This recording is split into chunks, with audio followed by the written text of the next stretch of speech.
Jujutsu Kaisen is wrapping up as we are diving into the final 5 chapters of the series, and I want to try my best to uncover these final 5 chapters so that I can immediately share my thoughts with all of you as we approach the ending of one of the most popular shonen series of this generation. Chapter 267 has had fans talking for all of the right and wrong reasons. It's a very exciting chapter that is jam-packed with jaw-dropping moments, from the long-awaited return of Nobara Kugisaki to the intense continuation of the showdown between Yuji and Sukuna, along with several flashback scenes which expand upon the lore of Jujutsu Kaisen. In this video, I'll be breaking down and analyzing everything that makes this chapter so incredibly interesting, as I'll let you know my thoughts on the return of Nobara after 140 chapters, as well as the fate of Sukuna as the Shinjuku showdown starts to wrap up. So there's a lot to go over, so be sure to stick around until the very end of this video. So without further delay, let's dive into my breakdown and analysis of chapter 267. Chapter 267 begins with a flashback as we learn more about what was going on during that 1-month break before Gojo's battle against Sukuna. Here we see Gojo speaking with Yuta during their body swap training as they speak about the possibility of obtaining Sukuna's final finger and feeding it to Rika so that Yuta would gain access to Sukuna's shrine curse technique. However, Gojo doesn't think that this will work because of how Yuta and Rika's copy curse technique functions. This chapter finally reveals new details about the copy curse technique as we learn that in order for it to work, it isn't just about Rika consuming a random part of a sorcerer's body in order to acquire that ability, as the copy technique depends upon the strength of the person who they are trying to copy the technique from, as well as the amount of their body that Rika consumes. With Rika only consuming 1 out of 20 Sukuna fingers, it would most likely not be enough to copy Sukuna's shrine curse technique. It's also revealed that Rika consumed the arms of Inumaki and Hana so that Yuta gains their curse techniques. Now if Rika consumes a limb from someone who later uses reverse curse technique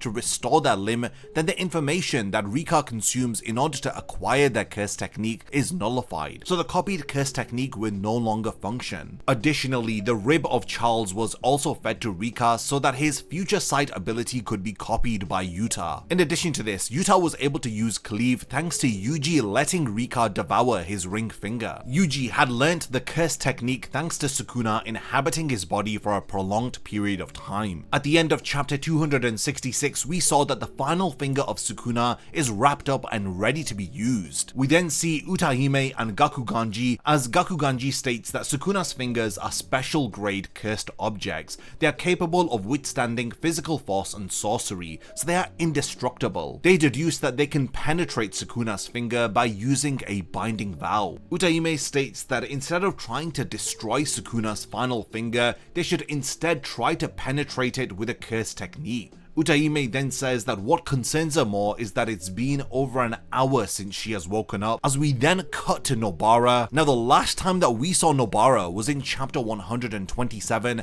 after she was supposedly killed by Mahito after she was hit by his transfiguration curse technique. Arata, who had treated Nobara, had told Yuji that she has no pulse and isn't breathing. He reassuringly does tell Yuji that it hasn't been that long since she had received her injuries, so there is still a chance that she may survive. But after not having seen Nobara for over 140 chapters, a lot of fans had assumed that she had died. And to be honest, the blame for this assumption lands entirely on Gege for having left her fate ambiguous for so long. And now, as there's only 5 chapters of the series left, she miraculously makes a return. So it seems as though Nobara has been in a coma ever since the Shibuya incident arc, and she has only recently woken up. Within the canon of the story, it seems as though everybody had known that she was in a coma and that she was going to wake up at some point, but Gege left it ambiguous for the fans. Nobara appears to be back to her usual self aside from the eye patch because she had lost her eye against Mahito. She returns with the final finger of Sukuna as she uses her resonance ability on the finger, and Nobara's curse technique allows her to strike the soul of Sukuna via his final finger. She channels her cursed energy into the nail and the straw doll as she remotely hurts Sukuna via his finger. manga. This affects Sukuna despite him being inside Yuji's domain, and it results in Sukuna losing the domain battle against Yuji. Now it really does look like it's going to be lights out for Sukuna, as he has taken some serious damage here. Yuji doesn't waste the opportunity as he lands a satisfying dismantle attack against him, along with some additional attacks as Sukuna struggles to accept his fate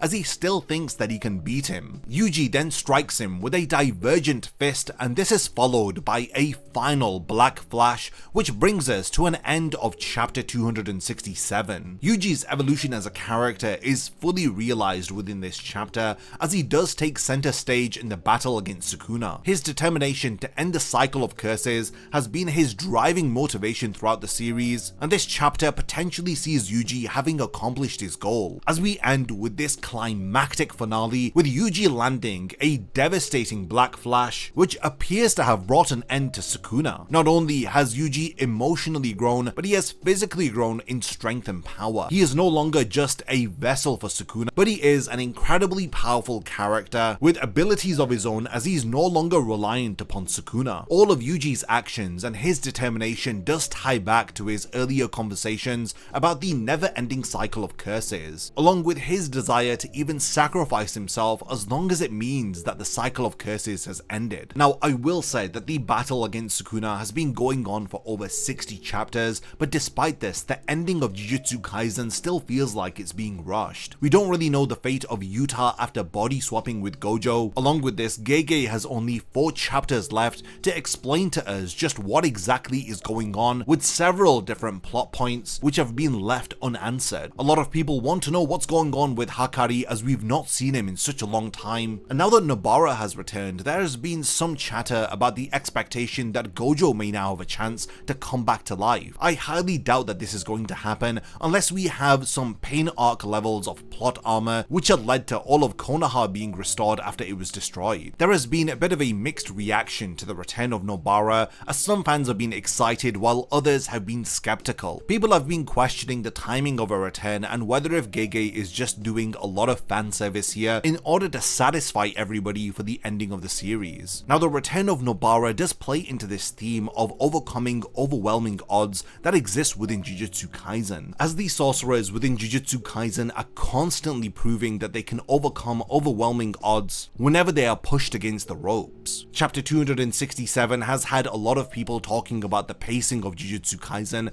as it's about to end, with some fans feeling like the story is kicking into high gear, the pacing is really rushed, and I do understand people who feel conflicted about Nobara's return, as she's been absent for over 140 chapters. A lot of people were satisfied with accepting her being dead, but there are some fans who state that Nobara's revival was foreshadowed, with some commenting that it was obvious that she was going to return. The people who have an issue with Nobara returning believe that her reintroduction lacks any build-up, especially considering how little she was mentioned during that long gap where she was absent from the story. Some fans also have issues with the flashback portions that are appearing in these final chapters of Jujutsu Kaisen, as they believe that Gege is going back to add exposition from areas where he wasn't able to, and a lot of this information that he is adding in these flashbacks just feels like arse pulls. And most importantly, these flashbacks at the beginning of chapters or in the middle of chapters just removes the tension as well as undermining the flow of the story. Like I mentioned, how on earth is Gege going to be wrapping up all of the unanswered plot threads of Jujutsu Kaisen with just 4 chapters left? How on earth is he going to bring an end to the Tengen merger storyline? Just what on earth has been going on with Hakari? It seems like Kenjaku's plans and the ending of the Culling Games have been put on a back burner just for this really extended battle with Sukuna, which is finally coming to an end. I just really hope that Gege hasn't abandoned a lot of these plot threads that he was setting up way earlier in the story, because it's just going to feel like we've wasted our time going through all of the events post Shibuya incident, only for us to have this 60 chapter Shinjuku showdown where everything before it has just been discarded. With Yuji delivering a devastating black flash to Sukuna at the end of chapter 267, I think it's safe to say that Sukuna is not going to survive and he's going to die in one of the upcoming 4 chapters. Fans are predicting that Yuji's character arc is going to have a tragic end, as he's going to end up sacrificing his life in order to bring an end to the cycle of curses. This seems like a very necessary as well as a predictable plotline, which would be in line with the themes of self-sacrifice that have defined Yuji's character, as well as other characters in the series. While there is some controversy, I cannot help but to admit that it feels good to see Nobara again. Her resonance curse technique played a pivotal role here in immobilizing Sukuna, thus giving Yuji the perfect opportunity to land a series of incredible blows against him. With only 4 chapters of Jujutsu Kaisen left, how on earth is Gege going to tie up all of the loose ends? It's been a common trend for shonen series to always fail the landing when it comes to endings, but I do hope that things are different with Jujutsu Kaisen. But I have read online that unless each of these 4 chapters are 150 pages long, then you can expect Jujutsu Kaisen to have a anticlimactic or disappointing finale. But I guess we have reached the point of the video where I want to hand over the discussion to all of you. What are your thoughts on chapter 267 of Jujutsu Kaisen? Do you guys agree with the decision to bring Nobara back? What do you think about the flashbacks that are disrupting the flow of the story, but at the same time are adding much needed context and lore to the world of Jujutsu Kaisen? What do you think about the fate of Sukuna as well as Yuji? Is Gege going to be able to wrap up the Tengen merger storyline? Is Yuji going to sacrifice himself? In the end, which characters are going to survive and who is going to die? Let me know all of your thoughts in the comments. And lastly, thanks for making it to the end of this one, and I cannot wait to see you in my next Jujutsu Kaisen chapter review. A massive thank you goes out to all of my amazing Patreon supporters for helping to make this video possible. If you also want to support the channel and see your name in the end of my videos, then check out my Patreon, which has loads of perks like early video access and so much more. Thank you for sticking around till the end of the video, and whatever you contribute will mean a lot to me.